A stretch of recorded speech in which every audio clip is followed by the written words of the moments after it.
Alright then, I'm ready to go with another episode. Oh, I meant to stay on that screen, never mind. This is the grinding I've done for the team. I've taken everything to 35, as you can see. And I got rid of Water Gun for strength. To be honest, Water Gun wasn't really getting any use at this point, and I have Surf on Glaceon, so do I really need Water Gun on Marshtomp? No, is the answer to that question. I really don't. Let's go into the gym. Oh dear. I've got about half a strawberry milkshake here, and I've had myself a little bit of lunch, so I'm definitely good to go and ready to get started with the episode. I wonder if I really... Oh dear, still coughing. That's going to be a recurring theme in this entire... Oh, hello. Do you have a Marshtomp too? How nice.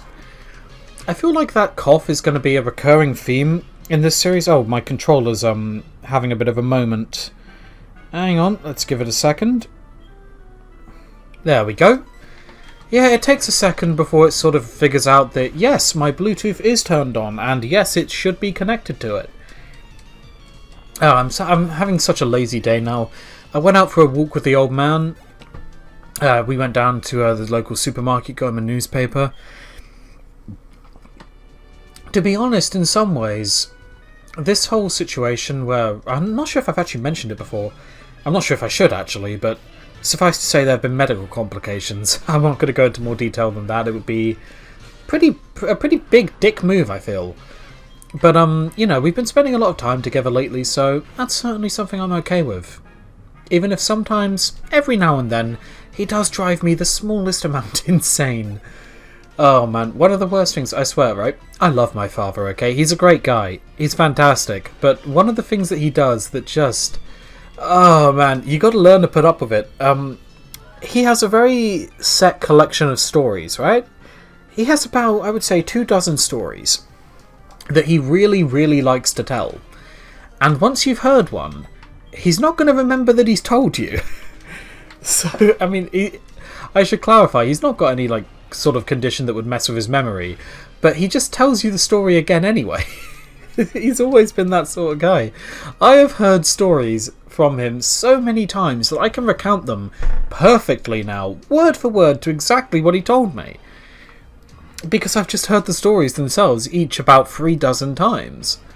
Which is not to say that subjectively the stories themselves aren't funny and or interesting. Some of them are utterly hilarious. There's one story that he likes to tell a lot which, I mean, I find it funny. I probably shouldn't, because I'm sure it was absolutely terrifying. But to me, like, listening back to it is really funny. So basically, he was fishing with, back in the day they went on a, basically it's a big group holiday, I suppose, for like 1 day's worth of fishing. So he'd gone in a bus with a bunch of his friends, and they were all fishing. And he had decided to wade into the water to fish. Now... I'm pretty sure that's a fairly normal thing to do. I haven't fished for years, so I wouldn't really know. But he'd waded into the water to go for some fishing. And I guess he'd gotten swept up, I suppose. And he ended up being swept down the river. Now, one of the things you have to know about my father is that he cannot swim. And that when he's in the water, if you put him in a swimming pool, it would be hilarious. Because he'll just... Oh, it's funny. He doesn't drown, obviously. He's not that bad at it, but he can't really get himself going anywhere. Oh, it is funny. But anyway, he must have been swept down this river for quite a while, and he ended up being pulled towards what is essentially, it's like a, I'm not sure what you call it, I guess it's like a gate that leads to sewers, and he grabbed hold of the top of this gate for dear life, and of course, if he'd been swept down into that sewer system, he would have died. It would have absolutely killed him. But he held on to this crate, and eventually his brother and a couple of people came along. They all grabbed a hold of him, and together they pulled him out. Now, it's just amusing to me, because that is one, and I've not told the story in massive detail, this is one of the ones he doesn't tell all that often, but it amuses me to no end, because this is only one of what is an insane amount of times that he has had a brush with death, and been really close to dying. Guaranteed death. If he'd gone down there, he never would have survived.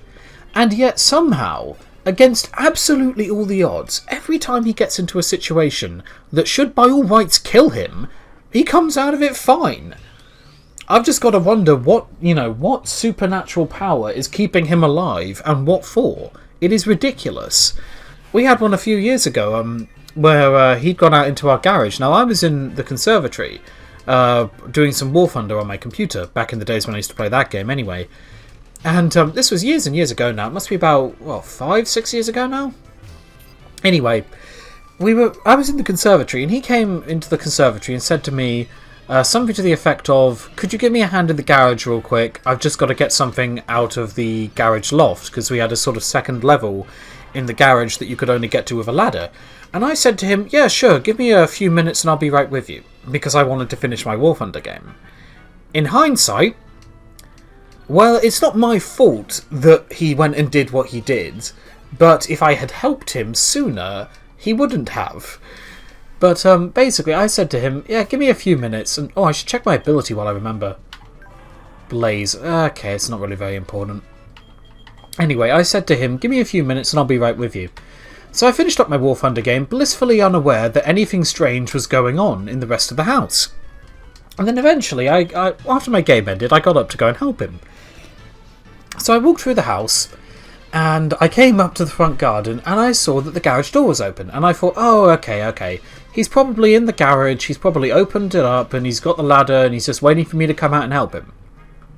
No. He'd gone up on the ladder on his own. Because that's the kind of thing that my family tends to do. We're all We're all extremely stubborn. And even when we're wrong, we don't like to admit it. Trust me, getting an apology out of one of us lot is not easy work. Same thing when you have to get an apology out of me. I do not like admitting I'm wrong. But anyway, more to the point. He'd gone up there alone, and obviously he'd fallen down. Now, he had fallen about 6 feet, directly onto a hard concrete floor. And he fell on his back, onto this concrete floor, when he was about 70 years old. And that is another situation where the doctor, the paramedics who came by, they said, I remember distinctively that they said to my mother, we don't know how he's alive, because he should have died. It should have killed him. But he survived, and he's... Oh god, Rampardos, okay. Please don't kill me. Okay, I hit this time, thank god. That was a bit of a risk. Anyway, he should have died. He fell 6 feet on his back at 71 years old. Directly onto concrete. It should have killed him. As it stands, somehow, by, the grace of whatever supernatural being keeps on saving his life, he managed to come out of it. Well, he wasn't fine. He had a broken hip. He had to spend about, I think it was 3 or 4 months in a wheelchair. But the point is, he didn't die. And I'm very glad he didn't. But I have no idea how he didn't. I'm thrilled that he came out of it fine, but I will never understand how. It's so confusing to me. That's just what he's like, though. You can't kill him. Hydration. Heals status problems if it's raining. It's not ideal on a fire type, but it could definitely... Oh, if only I hadn't got fly. Hydration isn't ideal on a fire type, but honestly, it's not a negative ability, and that makes me happy. I was terrified that one of those two would evolve to have some kind of awful ability that would make them worthless. That would have really upset me. But as it stands right now, we're in a good position, so let's heal up real quick. But yeah, I don't know what is constantly just keeping my father alive throughout all these brushes with death. I have no idea, but I'm convinced he is the man who cannot die. I'm convinced at this point that whatever you throw at him, you could shoot him in the head, and I'm convinced he would just pick the bullet out of his forehead and be like, it's only a scratch. It's ridiculous, but, that's what he's like. And I'm certainly okay with it. I mean, hey, if he's the man who can never die, if he's around when he's 150 years old, then hey, I'll still have him around when he's 150 years old. I'm not going to complain about it. But some of his brushes with death are just hilarious. Okay, well, it's only got hidden power. I'm fine. But, it's so strange to me. He gets into all these situations. He's written off about 3 cars in head-on collisions before. And he always walks away from them fine. It's so ridiculous. he tells a story about one time, quite a while ago. I think this must have been about, well, certainly before I was born. Actually, I think he and my mother weren't even together, so we might be talking a good long way back. 30, 35 years maybe? Anyway, he tells a story about how he was driving his car along, and he gets into a head-on collision with someone who ran a set of traffic lights. And the way he tells it, he got out of the car, because this was the middle of the night, because my old man had been doing what he used to do a lot in those days, and gone fishing really, really late into the night. Because he just, that's what he did. He played golf, he went fishing. That was basically his entire, his existence was golf fish. And also, caught my mother, if you will. But anyway, he tells this story about how he hit this guy's car head on, and he came out of it absolutely fine. He was chill. He had his seatbelt on, which probably did save his life, to be honest. So put your seatbelt on when you drive, people. But he tells the story about how he got out of the car, and he went over to go and see if this guy who'd hit him was okay. And being my old man, and being the sort of gentleman he is, offered the bloke a cup of tea from his flask. And the bloke, he was not in a way to accept a cup of tea, as far as I remember. Once again, this story, I've never paid much attention to it, so I could be getting a few facts wrong. But he offered the guy a cup of tea. Anyway, it turns out the guy was absolutely blackout drunk. It wasn't even his car. He'd taken the car from his mother. And he was blackout drunk after going to a party when he hit me, or when he hit my dad's car. But once again, Dad was completely fine. I mean, like I say, he's unkillable. You can't kill the man. Oh my god, Rayquaza, I didn't even realise. What the hell? No. Oh my god, that did a lot of damage. Okay, but +6. +6 Psybeam, come on. Come on, Shucky. Oh, look at the power. Look at the pure power that this Shucky represents. He is unkillable. He is more unkillable than my own father, who is also ridiculously unkillable. Oh dear. Oh dear. We have got a weird family, but you know what? It's not too bad. The unkillable man and the stubborn family. I do hate that I'm this stubborn, to be honest, but it's just one of those things. I will eventually admit when I'm wrong if I really mess something up. I will eventually admit it, but it's going to take a minute for you to convince me to. Oh shit. Okay, Shucky, don't hit yourself. Fingers crossed. Hang on, we're crossing our fingers. Hang on, there we go. All fingers crossed. Don't hit yourself. Blessed, we are blessed with the luck that is Shucky and his impossible to hit himself brilliance. That would have done so much damage. I mean, granted, we're +2 in attack, but we're also +6 in special attack. And that Empoleon just used Swagger, so we are confused. But I have Lumberry, so it's okay. Granted, I can't be sure he's not just going to use Swagger again, and if we hit ourselves then we could be in some real trouble. Well, let's see where we are for the time being. I think we can probably sweep the gym with Shucky. I mean, we're +6 in special attack, and it's not like Porygon Z has bad special attack to begin with. But yeah, I mean, it's a very weird situation with the old man. He is just unkillable. He really is. It is something utterly ridiculous. I wish I could remember more of the stories he tells. I know I said earlier I can remember them, word to word, and I'm sure if I wasn't, focusing on... Oh shit. I'm sure if I wasn't focusing on commentating, I could probably recall them a lot easier. But there is another story I do remember. Oh, look at that! Shucky is just the best. Not hitting itself twice in a row. I mean, that one with +4 physical, +6 special. Using a special move, so I think the special is the one that matters. But oh my god, it would have hurt. And Shucky is just a monster. Absolute monster.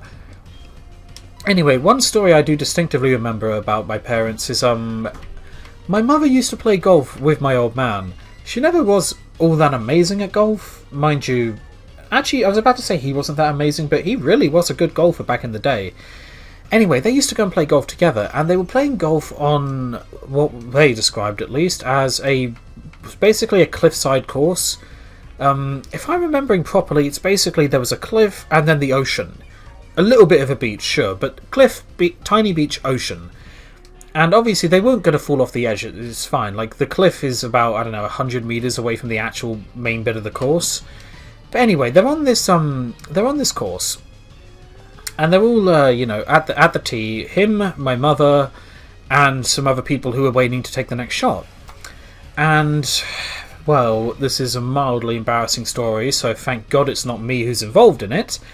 But my mother, on this golf course, on this tee, with people waiting, took 39 swings to hit the ball forward. I'm not kidding. I wish I was kidding. She took 39 attempts before she hit the ball. It was the greatest thing ever.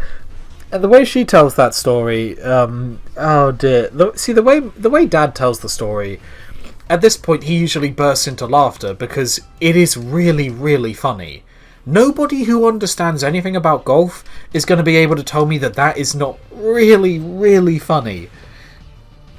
I think they did actually stop for a little bit to let some of those people through, by the way. They didn't make them sit there the whole time. I think they did take a break about, I don't know, maybe 10 swings in to let the people go past, because otherwise they would have really had their golf rounds ruined. But anyway, that is a really funny situation. Anyone who knows anything about golf will tell you that is hilarious. And the way my mother tells that story, she just shrugs it off and she says, oh, well, I got my money's worth. I got more hits than everyone else. I got my money's worth. And it's just, whenever I hear that story, my first thought is, I don't think that's how golf works. I don't think that's how it works. Oh, god damn it. Wait, is your middle name Willow Price? That's a little bit weird. But I wish I could have one-shotted your Chansey there. Look at how slow its health pool moves. Chansey just has too much health. It's illegal. I wish it had less health than it does, to be honest, but what can you do? Surf again. Come on, Chansey, it's time to die. Okay, maybe it's not. Why do you have 2 full restores, Price? You're just delaying the inevitable. Although I suppose that is mostly the point. I wish I had some god damn it, Sing!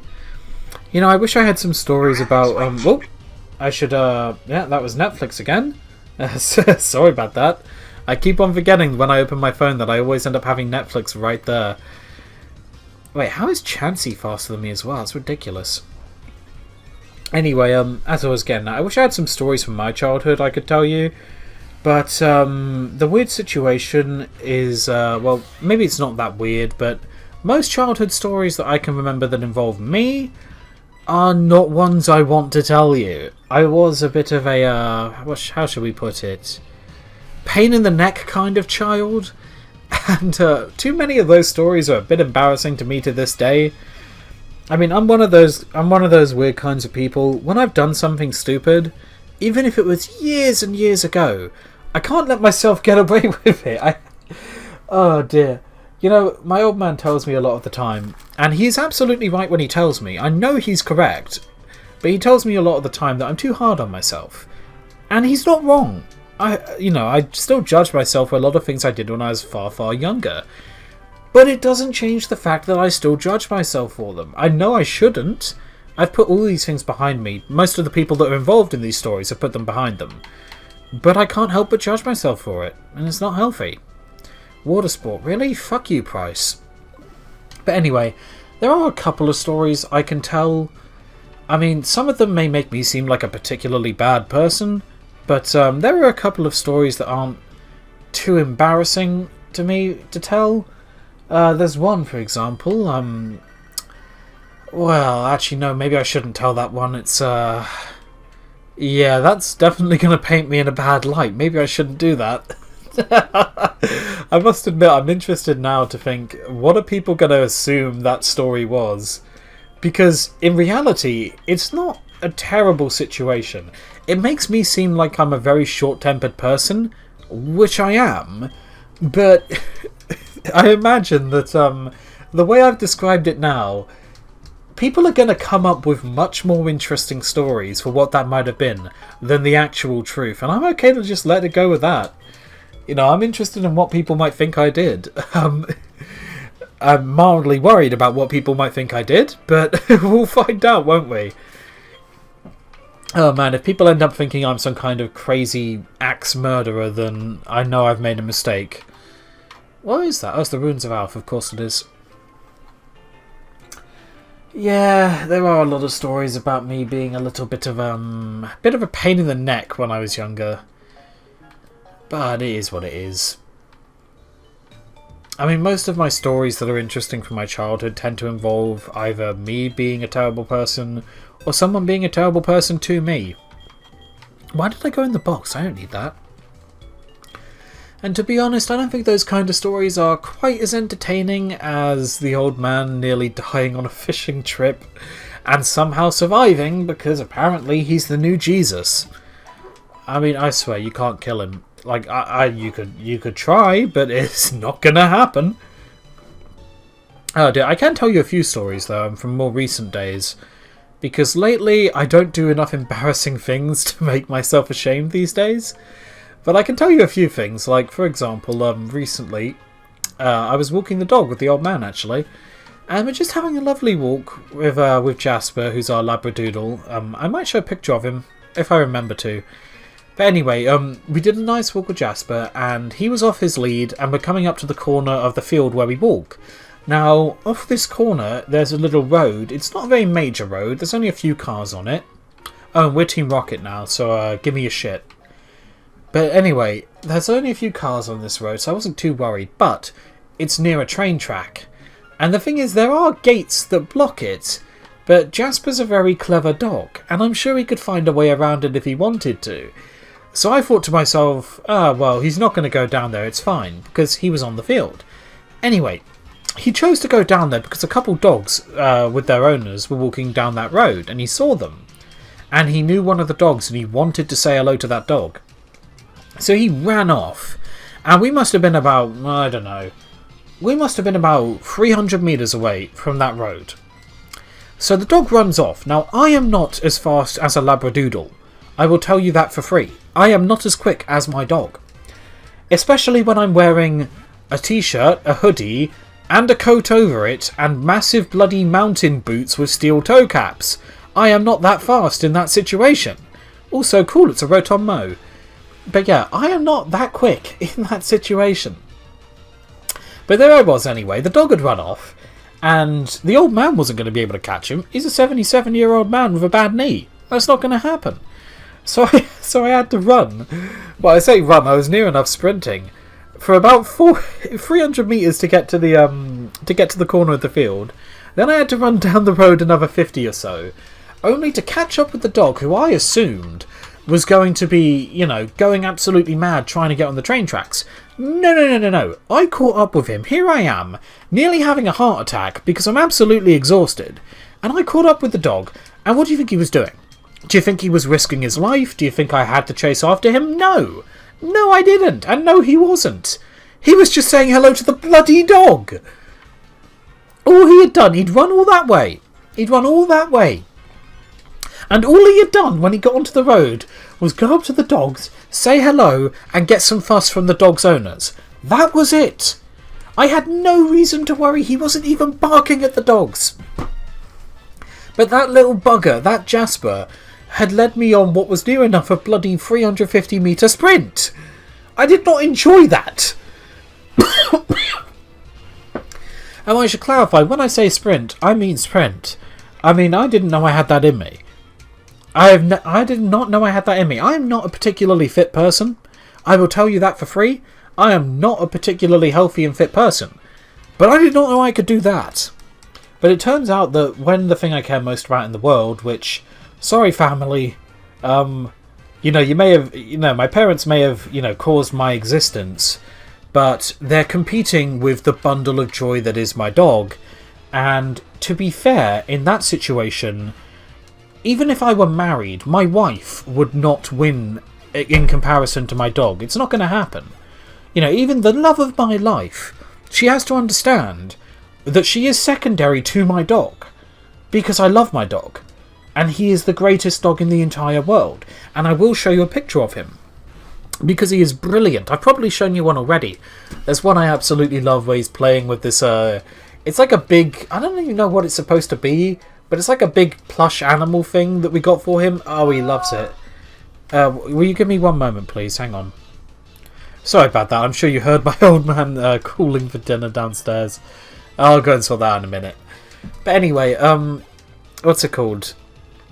Where was I? Oh, yeah. I did not know I could sprint that much, but I had to do. And it was not pleasant. You know, when I because we were still a ways away from home when this ended. Oh man, I had to have a good 15 minutes sit down on the bloody nearby bench. I was not getting up again. I was convinced that was where I wanted to spend the rest of my life. It was where I would live. It was where I would die. Because, oh my god, it was hell getting back up again. My legs did not want to move. They were done. I did ask my legs, I said, are you going to get up? Because one of us has to. Nope, the legs were not working for it. Ah, dear. If my legs were sentient, they probably would have been cursing at me more than the people in the Sainsbury's parking lot today.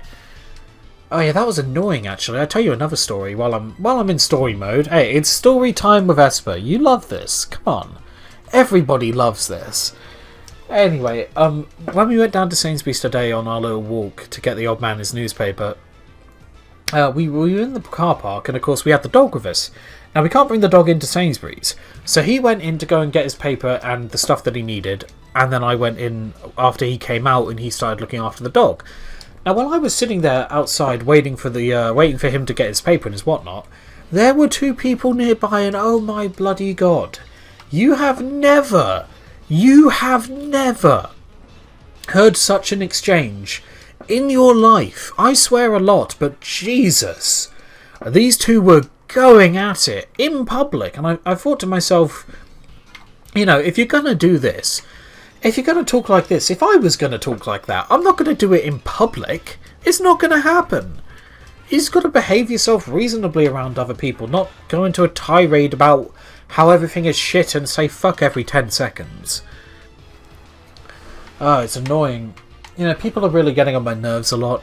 I suppose that's the good thing about our glorious leaders imposed lockdown. I don't have to see a lot of people. Wonderful. Victory bell. Why are you teasing me with the things that I cannot have? I need a weeping bell.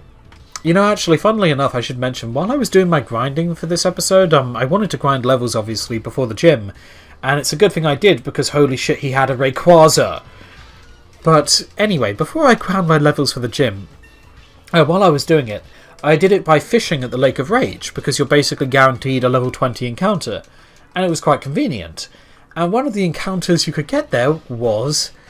I bet you're never gonna guess. I bet you're never gonna guess. It was Weeping Bell. One of the encounters was Weeping Bell. To be fair, another one was Victory Bell, and Weeping Bell was by far a rare encounter. So, you know, being what it is, I probably wouldn't have got one if I'd been fishing there with the good rod anyway. But there were Weeping Bell there. And I want one. I want a Groudon, which means I need a Weeping Bell. You know what's going to be amusing? I bet when we get to our Legendary, when we get to Ho-Oh, I can almost guarantee how this is going to go, right? We're going to get to Ho-Oh, and I would have been still bitching for like the last 6 episodes before that about this goddamn Weeping Bell, because I'm going to be bitching about it for probably the rest of the series. And we'll get to Ho-Oh, and I'll think to myself, cool, I'd really love a Weeping Bell, because I really need to get a Groudon, and the Ho-Oh will be Groudon, or one of my other Legendaries will be randomized to Groudon. You know it's going to happen. I know it's going to happen. Because that's just how things go. That's just how my luck is going to be. It's going to be Groudon. And I mean, I would love to have a Groudon, but I would also love to have a Weeping Bell to trade for a Groudon and have my Legendary be something else. Anyway, down goes Tentacruel, if nothing else. Ah dear. These Team Rocket grunts can take a little bit. I think that's all of them in here, though. Next floor. This scientist is a trainer for Team Rocket as well, as far as I remember. Oh, pardon me. Just a hiccup. Champion Jonathan. I severely doubt you're going to become the champion with a level 27 Duskull, mate. Mind you, I have had runs of this game before, where I've gotten to the Elite Four, and I only barely evolved my starter. I've gone into the Elite Four in this game before with mid-level 30s, It can be done. It can be done, and the main point of the time that I did it was to see if it could be done. But let me tell you, right, the Johto Elite Four in HeartGold Soul Silver, the first time around that you do it anyway, the second time it's significantly more powerful. But the first time that you do the Elite Four in this game, it is relatively low leveled. From what I remember, it's like 40s, and then eventually Lance has some... Lance? What am I on about? Lance has some 50s. But I would not recommend going in there with a team of 36. I was able to do it, but suffice to say I had to pull off some of the cheesiest strategies you can imagine. I had to use double team, I had to use bloody sand attack, I even had to use protect a few times. It was not good. I made it though, with an obscene amount of revives and hyper potions and full restores, but it worked out in the end. Still, I would not recommend doing that again. I'm certainly not going to do it again myself. Let's use Aurora Beam. I mean, yeah, it's not very effective. Surf isn't very effective either. But at least Aurora Beam is stab. And we got off the Static Paralyze. I will be okay with that. Should be able to outspeed the Floatzel now, I hope. Christ, almost one-shot it anyway. Yep, bit of outspeeding, another Aurora Beam, and you're going to go down. I really should switch Snowy out now. It is my highest level now. I think so anyway, unless Porygon Z is a little bit higher, which it might be. Porygon Z getting trade boosted experience means it is going to level really, really fast. It's actually only 37. Let's put Clamps up front for a little bit. Look at it following me, that's so cool. Gliscor is really, really cool. We could have definitely got a worse shiny out of Lake of Rage. We could have got a much worse shiny. I'm absolutely okay with Gliscor. The only trouble is it does have Trace, which can be an issue in randomizers. I mean, it can be good, like for example, I've just got Early Bird, so I wake up early from sleep, that's nice. I mean, every now and then, you never know, I might even eventually be able to trace huge power from something. I mean, if I could trace huge power in the red fight, that would be incredible. But a lot of the time you're going to get things like slow start and all that kind of crap, and you're basically rolling a dice, and I'm not confident in that dice roll because I'm not a very lucky person. A bit of a yawn. It did more than I thought it would, actually. I mean, I know it's Bubble Beam, it is super effective and it's reasonably powerful, but that's also only a Piplup 12 levels below me. I did not expect that kind of damage. Okay, Girafarig. I'm not particularly worried about a Girafarig, to be honest. We're going to kill it with One Night Slash. I wish I had a bit more move coverage on Clamps. I was really hoping it would be able to learn Ice Punch. But as it stands right now, Normal and Dark is kind of good enough. It's a Ditto. See, this would be an interesting one. Right now, this Ditto has its own ability. I have no idea what it is, but it has whatever it has. So if I sent out Clamps, and he sent out Ditto, and the Ditto uses Transform, does it trace the ability that I traced from the Ditto, or does it trace my Trace, and then get Trace, and then trace my Trace, and then get Trace? I mean, surely that would end up in a never-ending loop, but I honestly have no idea. I kind of want to try that now. I kind of do want to try that. I mean, I've got no easy way of trying it. I'm probably never going to encounter a Ditto again. But if we get the opportunity, that could be interesting. Oh, Clamps. Your typing is good for Lucario, but your moves are not. Chlorophyll. Not a bad ability. It's not really ideal. You know what? Flare can do this. We'll give you your first battle as a Charizard. I think it's his first battle anyway. I don't remember using it before. It has counter, that's concerning, but I think one Fire Fang should kill it. Absolutely no need to worry. I mean, come on, I was 14 levels higher. I don't know why I was so worried. I probably could have killed it with Clamps.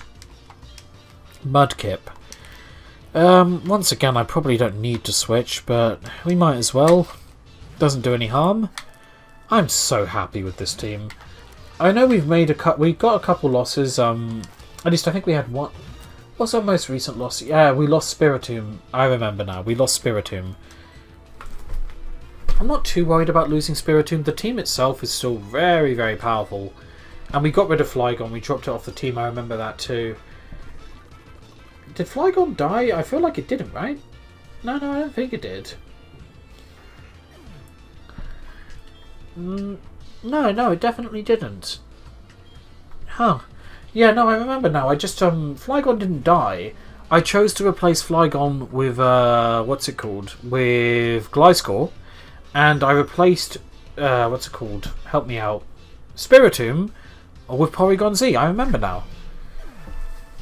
I don't know why I got myself so confused there. Anyway, we have been past 35 minutes now, and we just defeated that Team Rocket grunt.